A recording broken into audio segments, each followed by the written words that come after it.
Dusk shrouds the long and useless day. I read this line yesterday. It is by the writer Fernando Pessoa. It is a beautiful sentence, but I cannot make it my truth, because futility, when it is found in the brain, will give birth. Regarding sunsets and sunrises, I think of Jacob from the book of Genesis, and this peculiar sentence, and as he passed over Peniel the sun rose upon him, and he halted upon his thigh. Apparently there is something going on with the rising of the sun in Jacob's life, and something going on with his thigh, or hip. Now some esoteric notions may connect the pelvis here with what is called Malkuth. For our purpose here we will say that this Malkuth is a divine structure inside us that connects or allows an interface with reality, even the physical world. Now I don't want to make it complicated, suffice it to say that we need to interface with reality with our pelvic structure, and the essences of those organs. In practice it implies we must know our name and know the name of Yahweh.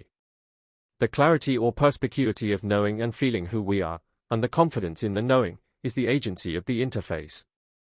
This is how we can change our reality, overcome circumstances, fulfill our dreams, and get out of the ditch.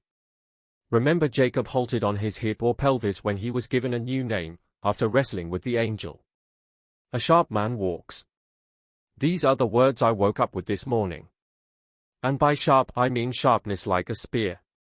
We must cut into the viscosity of the dimensional layers of things to make our path, to walk, hence a sharp man walks, or a sharp woman walks. Dullness cannot cut a path. And sharpness touches reality. And sharpness is the confident knowing of self.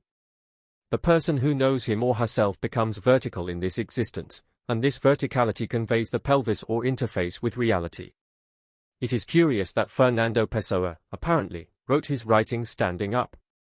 Perhaps he obtained some vigor or focus by this tiresome habit.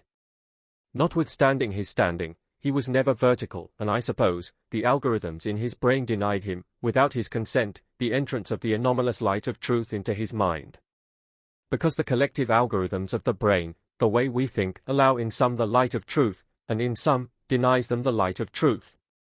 Now there is the sunset of Fernando Pessoa and the sunrise of Jacob, and for me another kind of sun at the horizon, a habit or mechanism of meditation.